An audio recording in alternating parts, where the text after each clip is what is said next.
वेदांत स्वामिनि तिनामिनि नमस्ते सरस्वती देवे गौरवाणी प्रचारिणे निर्विशेष शून्यवादी पाश्चात्य देशतारिणे जय श्री कृष्ण चैतन्य प्रभु नित्यानंद श्री अद्वैत गदाधर श्रीवासादि गौर भक्तवृंद हरे कृष्ण कृष्ण कृष्ण हरे हरे हरे राम राम राम हरे हरे हरे कृष्ण कृष्ण कृष्ण हरे हरे हरे राम राम राम हरे हरे हरे कृष्ण कृष्ण कृष्ण हरे हरे हरे राम राम राम हरे हरे मुखं करोति वाचालं पंकुं लङ्घयते गिरिं यत्कृपातमहं वन्दे श्रीगुरुदीनतारिणं परमानन्दमाधवं श्रीचैतन्यमीश्वरम्।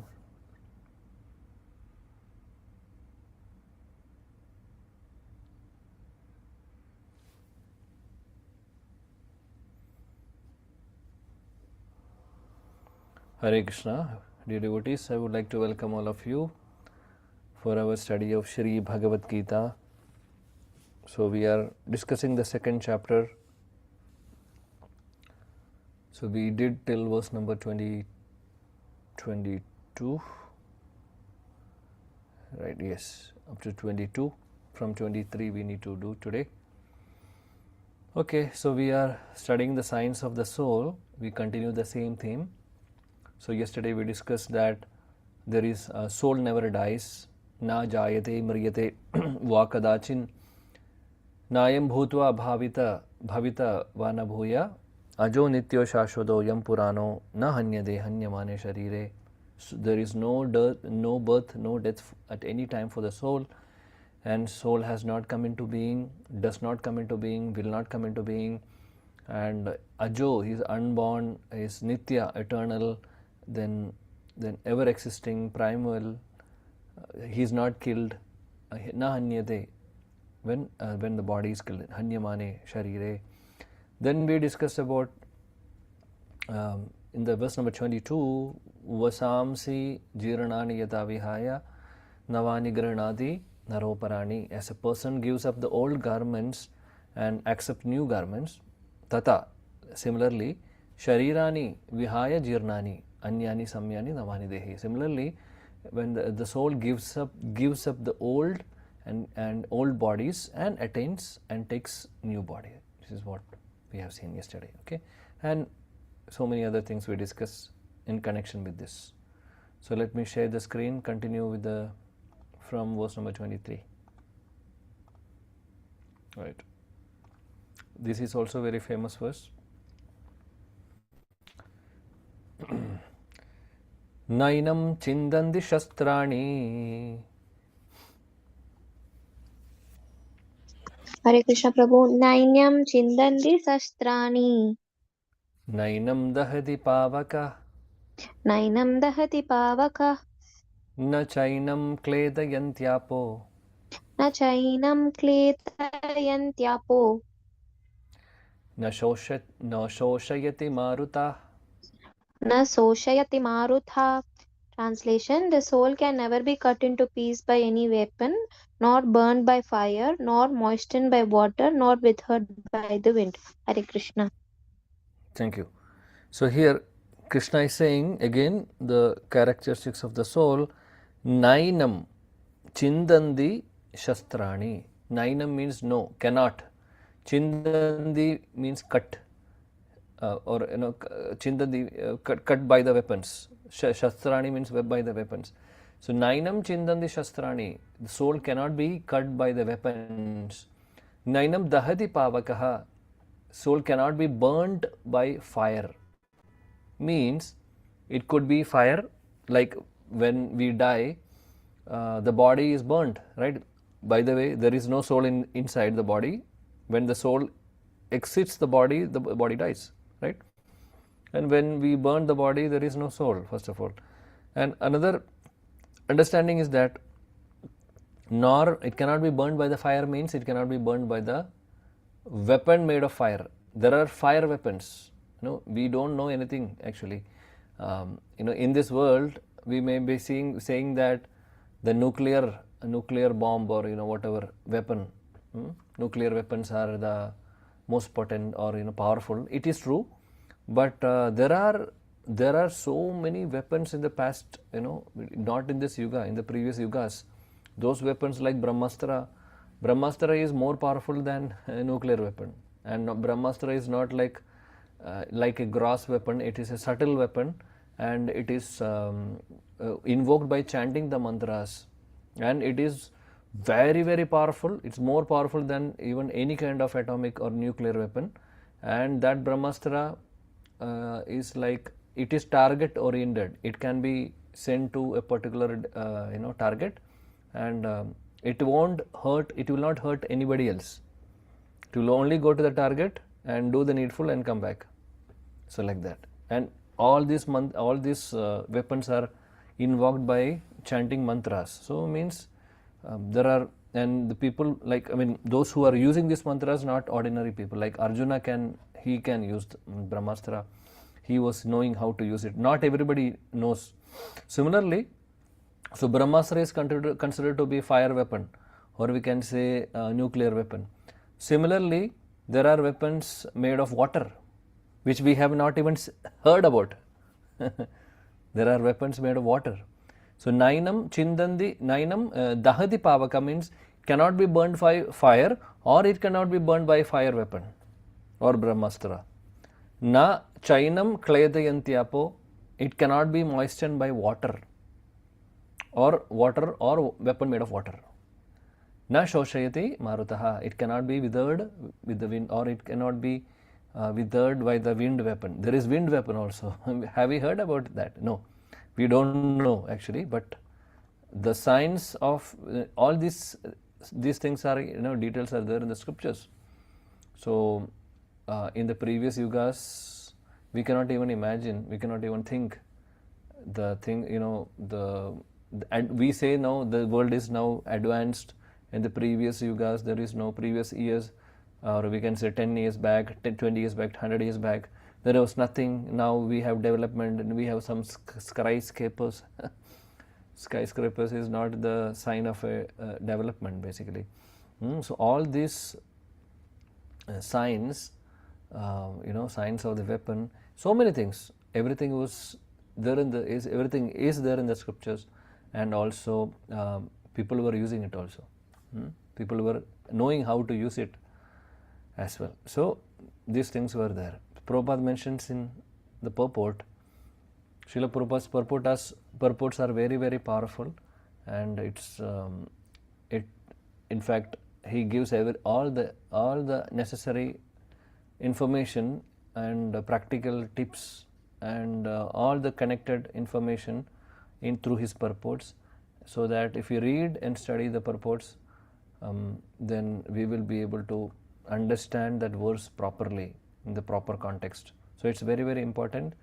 All of you should read the purports of Prabhupada. Though we are not discussing in the class, we don't have time to discuss that each and every line. But some classes I do like that also. But here we are doing a quick overview. Though we are discussing some important points, but not every single point, every single line. I believe and I hope that all of you are reading. I don't want to embarrass any one of you, but it is an embarrassment for me if you are saying that I am not reading, because I have been telling this from the beginning. When we do some classes, you should spend some time for yourself reading and understanding. We are discussing here many things, but to just internalize it, to make them understand, or to revise it again, or to read more. When you read Srila Prabhupada's purport, you will get more and more insights. So it's my request to all of you. Anyway, I'm not asking like a school teacher. It's all your responsibility to do it if you really want to progress. That's all I can say. Okay. Now, Prabhupada mentions in the purport, few points from the purport. In the Varaha Purana, the living entities are described as separated parts and parcel of the Supreme. They are eternally so according to Bhagavad Gita also. So, even after being liberated from the illusion, the living entity remains as a separate identity, as is evident from the teachings of Lord to Arjuna. So there is explanation in the Varaha Purana also, the same principles, same principle of what we are now studying regarding the science of the soul. So soul is completely, it's of course living entities are part and parcel of Krishna, and we are always we are individual identities, and also we remains as a separate identity, in the sense we remains as it is. There is no death for the soul. So all these things is described in other Puranas also, not only in Bhagavad Gita. But Bhagavad Gita gives an elaborate explanation of that. Arjuna became liberated by the knowledge received from Krishna, but he never became one with Krishna. So Prabhupada is mentioning about the Mayavadi philosophy, wherein they say, they are always saying, we already discussed, I believe, in the previous sessions, one of the session, the difference between Mayavadi, Brahmavadi, Paramatmavadi and all this. So Arjuna became liberated by the knowledge received from Krishna, but he never became one with Krishna. So becoming one with Krishna is something like Mayavadi philosophy, wherein they say that there is no difference between Jivatma and Krishna. But it is not the fact actually. We are all separated, we are individual living entities, and we can never become, and that's not the goal also, we can never become one with Krishna, in the sense we cannot become like Krishna, never. We are not equal to Krishna, but Mayavadi say we are equal with Krishna, like that. So that is something Prabhupada is reminding us about the Mayavadi philosophies, a philosophy which is a wrong understanding, wrong philosophy basically. Okay. Now coming towards the 24th verse. Achedyoyam adayoyam adahyoyam.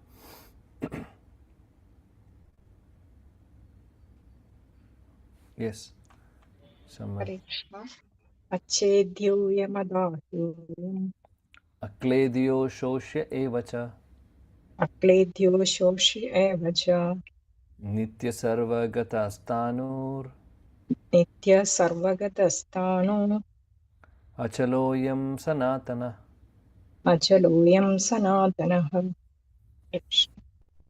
Translation: This individual soul is unbreakable and insoluble and can neither burn nor dry. He is everlasting, present everywhere, unchangeable, immovable, and eternally the same. So Krishna is he is explaining the same philosophy in different ways. Now he is saying achedyo yam adahyo yam, means achedyo means it is unbreakable, and adahyo means, dahya means burning, adahyo means cannot be burned. So unbreakable and cannot be burnt, akledyo and shoshya evacha, it cannot be insoluble, it is insoluble, and it cannot be dried up, soul cannot be dried up. And nitya sarvagata stanur, it is everlasting, and nitya means everlasting, always present, and exists everywhere, sarvagataha, and unchangeable. So what is the meaning of sarvagataha? Sarvagataha means ever exists everywhere. So the meaning is not that we are like super souls. Can anybody explain what is the meaning of sarvagataha? Basically sarvagataha means exist everywhere. So what will be the meaning here in this context?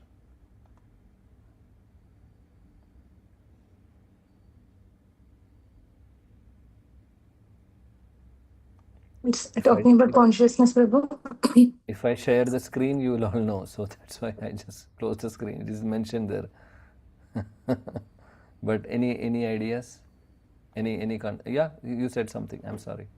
Why it is mentioned? Consciousness, Prabhu, because of the soul presence, consciousness is there in full body. No, is it meant like? We are not talking about the consciousness in the body. Basically, sarvagataha means exists everywhere. everywhere.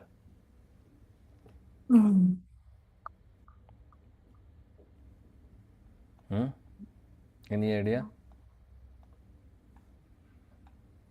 Hare Krishna Prabhu. Exist Yes, in Mata. every body as Paramatma. Paramatma is there, of course. We are not talking about Paramatma here. We are talking about Jivatma. soul, Jivatma. So Yeah. here Krishna is explaining the qualities of an individual soul or Jivatma, not Paramatma basically. So, but here he is using the term Sarvagataha. Sarvagataha means all pervading or it's present everywhere. Actually, all pervading or all present everywhere is the characteristics of super soul, not the soul actually. Correct? I mean, as we know from our understanding. Correct? Is it correct or not? Correct or not? Yes, Rama, yes, correct. Correct. Yeah. Which chapter you are studying, Mataji, in Bhakti Shastri? 8, Prabhu. 8th chapter. So this chapter is already over. Anyway. Prabhu, I'm only guessing. Hare Krishna Prabhu, only I'm guessing. Because we are saying if soul is, the presence of soul is there in everything. That is a decision. It is, as even living and non-living object, everywhere it is present. Something related. No, that is super soul. You are talking about super soul, means Krishna. Super soul or Okay. Paramatma is present everywhere in living and non-living everything, for sure. That is true. That Okay. everybody knows. Now we are not talking about super soul. We are not talking about Paramatma. We are talking about Jivatma. Hmm? It is there in the purport. I am not saying anything from outside actually. Anyway, so the reason is that I will read now. This word Sarvagata or all pervading is significant because there is no doubt that living entities are all over God's creation. They live on land, they are in water, in the air, within the earth, even within the fire. So that is the reason it is called all pervading or Sarvagata. It is present everywhere basically. Means the soul is throughout God's creation. This is what he said. That is what is the meaning of it.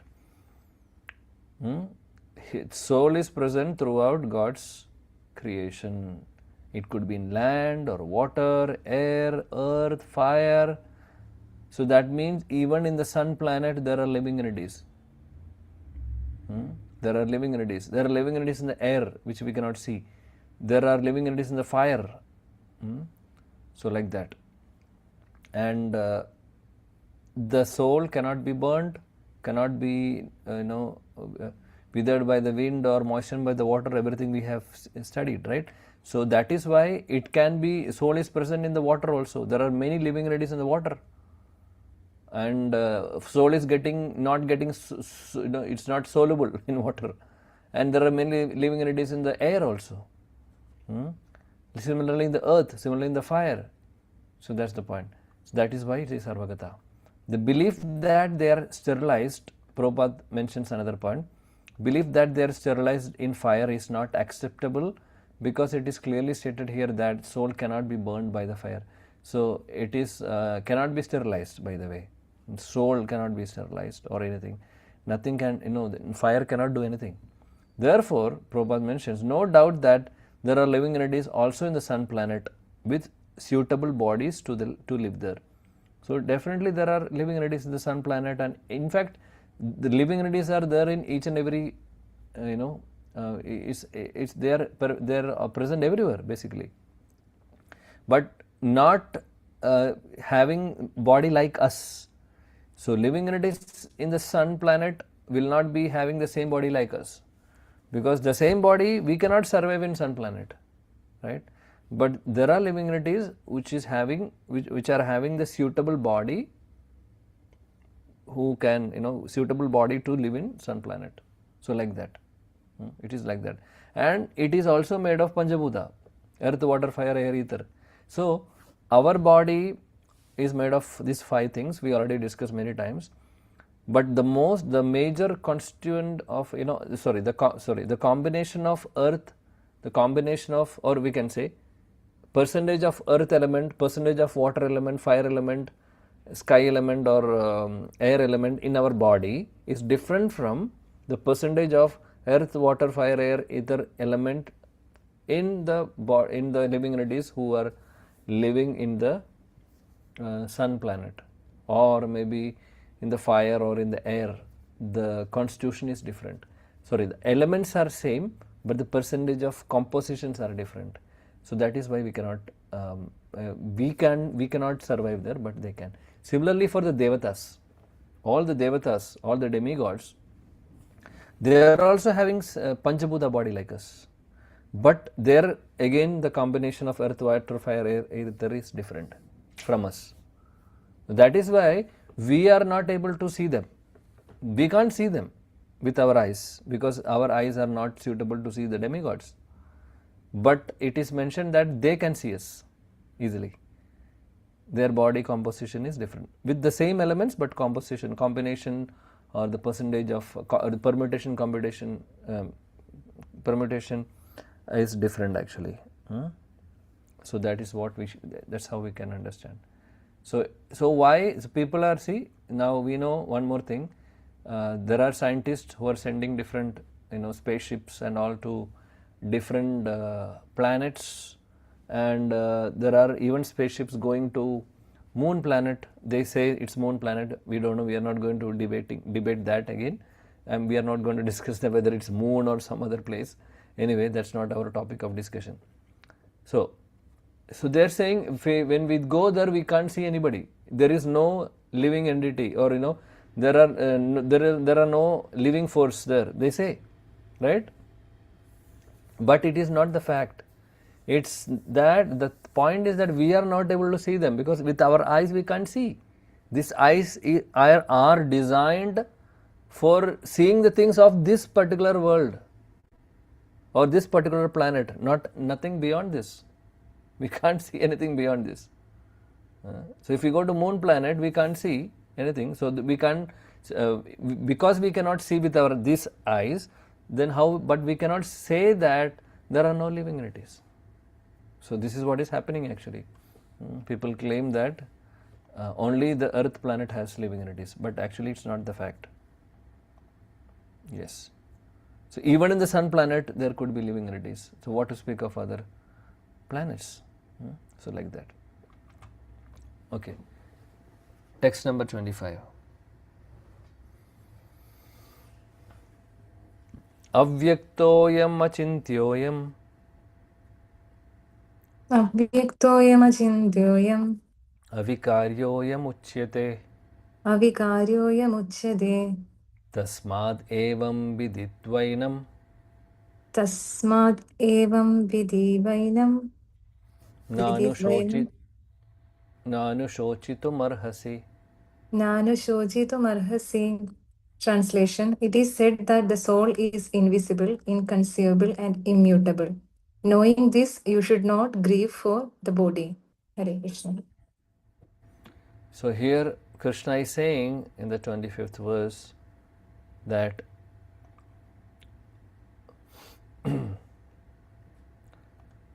avyaktoyam achintyoyam. Soul is imperceptible,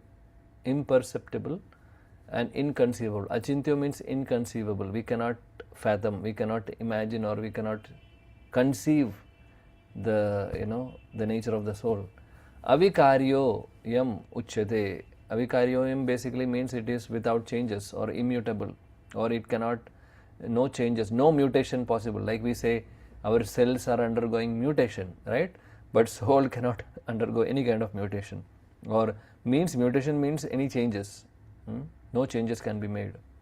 Tasmad evam viditvainam. Knowing it to be thus, nanushochitamarhasi. You should not grieve, Arjuna, for this body. That's what Krishna is saying. Prabhupada says in the purport, there is no source of understanding the identity of the father except by the authority of the mother. Similarly, there is no source of understanding the soul except by studying the Vedas. In other words, the soul is inconceivable by human experimental knowledge. So here in the verse itself it is mentioned achintyo, right? Achintya means it is inconceivable. So we cannot conceive, we cannot understand the science of the soul basically. It can be understood only by the proper authority. So Prabhupada is giving a good example here. Authority means Shastras, Vedas. So Vedas are explaining what is the nature of the soul, right?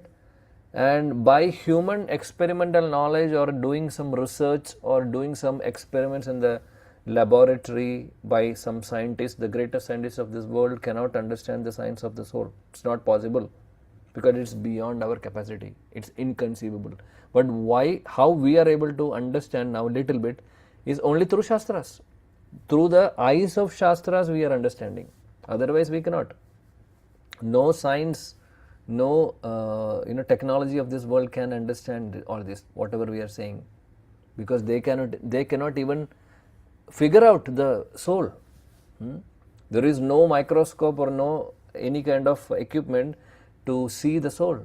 It's not possible. Then what to speak of other things? How to speak of then what to speak of the characteristics of something which we cannot see? So it's completely inconceivable for the ordinary people, or even for the greatest scientist of this world. But it is conceivable. It can be little bit conceivable. I mean, we are not saying we can understand everything, but at least some knowledge we can get through theoretically at least. No, maybe we are not internalizing it, but at least we are getting the knowledge theoretically. We are understanding it theoretically that we are souls and all these things by studying Shastras. So authority is Shastra or Veda. So from Vedas we will understand. There is no other way. So that is why Prabhupada here mentions the example of knowing the identity of the father. What is the best way of identify to know the identity of the father? For example, a child wants to know who is the father. So it is mentioned that Prabhupada in one of the purport, if you do any kind of what is that? If you are going to test the DNA of all the men of this world for thousands of years, still we will not be able to find who is our father. It's not possible. We will not live for 1,000 years. That's another question. Then how we can know? It's not possible. But ask your mother. That's it. So mother will say, this is your father. That's all. That's an authority. That's what Prabhupada says. So mother is an authority. Similarly, Vedas are actually authority to explain all this science. Or science, spiritual knowledge basically. So though it's not conceivable for us, but we are faithfully or with faith we are accepting the words of Vedas. Like we accept, like an ordinary person can accept the words of the mother, saying that if the mother is saying, "Oh child, this is your father," that's it. That's the proof for us. Similarly, no need to do any kind of experiments. Even if we do experiments, we will not get a solution. We will not get an answer for it. So the best way is to follow or get the knowledge from a proper authority. And now for us, for the authority for spiritual knowledge is Vedas or Shastras, and that Shastras are coming from Krishna basically. So that's the best authority. So that's what Prabhupada he's saying here. The first bullet point. Second bullet point, he says the soul is consciousness and conscious. That also is the statement of the Vedas, and we have to accept that. The soul is conscious of everything. At the same time, soul is the symptom of consciousness. So both. Soul is the symptom of consciousness in all the bodies, and at the same time soul is conscious of everything. So that's the point. Nityo nityanam chetanam chetananam. This is from the Vedas basically.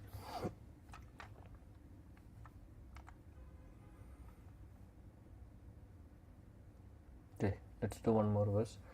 Ata chainam nityajatam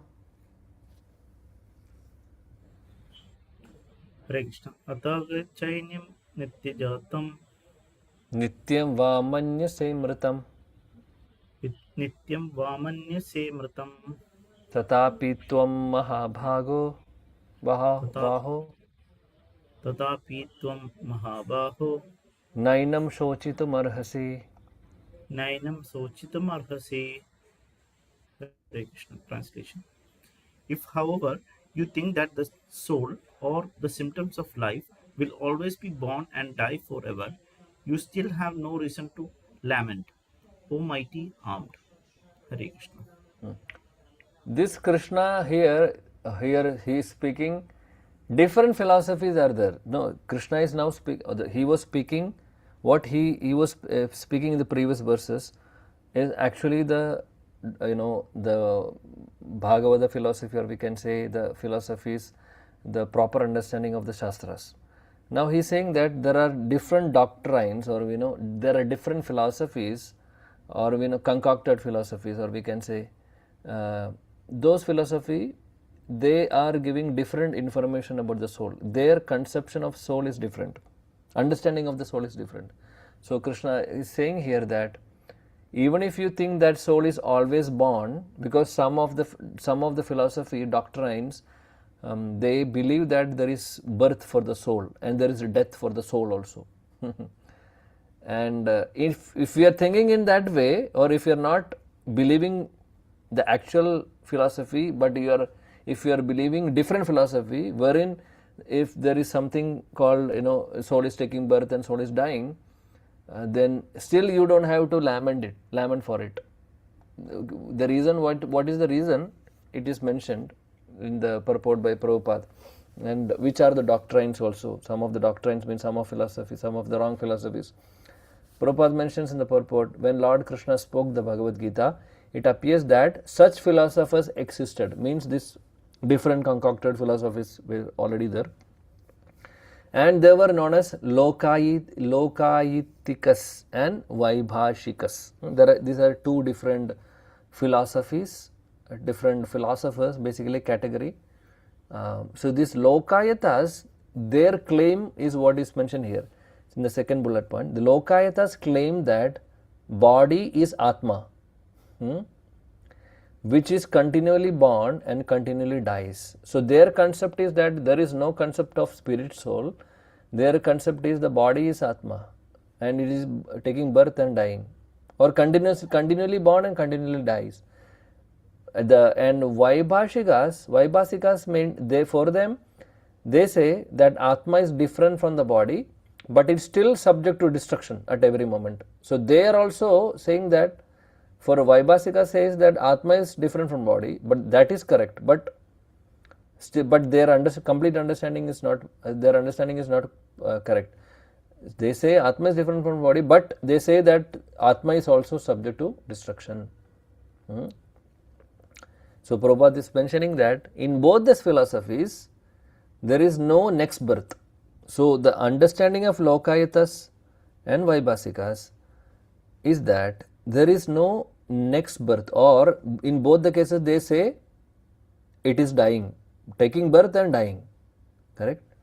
So if there is death, then there is no birth actually in the next, no, there is no, it's not a continuous process like actually what is happening. Our soul is same, but the bodies are changing, but they don't have that philosophy. They don't believe in such philosophy. Their philosophy is that it is subject to destruction. So Prabhupada mentions that there is no next birth in such philosophers. In both of these philosophies there is no next birth, and thus no fear of sin continuing into next life. So they believe that if we are dying, our karma, there is no concept of karma for them. If we are dying, everything becomes zero. So like that. So they are saying taking birth and dying. So after death, everything is finished. There is no question of karma for them. Such philosophies actually. That is what he is saying. Prabhupada says, no fear of sin continuing into the next life, and there is unavoidable creation and destruction of the selves or body, whose very nature is change. Thus, there is no need to lament. So, Krishna is telling here, if we are following Lokayitas or Vaibhasika's philosophy, wherein they say that there is birth and death for the soul also, so they don't believe in the next life. They don't believe in the next life. So, if we are believing that philosophy also, you need not worry about you are fighting, because you are saying that I will get sin, I will get papa if I kill. But if you follow the Lokayitas or Vaibhasika philosophy, which is wrong, but still if you are thinking in that way also, why you have to lament? No need to lament, because by the death, if you are killing somebody, that's all. And not only that, when you die, you will not get sin, because that sin will not be carrying forward with you in the next life, in case if you are following this philosophy. But anyway, Krishna is indirectly telling Arjuna that in any case, even if you follow the actual philosophy of what I am saying, or if you believe in something wrong philosophies, but in both the cases, you don't have to worry. There is no fear of sin. That is what Krishna is saying. So, because of that, you fight. Don't lament. No reason for lament like that. Anyway, Lokayitas and Vaibhasikas is not our philosophy. We don't have to know more also. Please don't ask me, can you give me more details of it? I don't know. Prabhupada mentioned this in the purport. That's all we should know also. No need to understand more, because that is a wrong philosophy first of all. So, understanding that and doing research for that, such philosophies is waste of time. So, we don't have to go through it. At the same time, we should understand the science of Bhagavad Gita, the philosophy what we are now studying. Okay. So, I think we'll stop here. We'll do from 27 next class, possibly.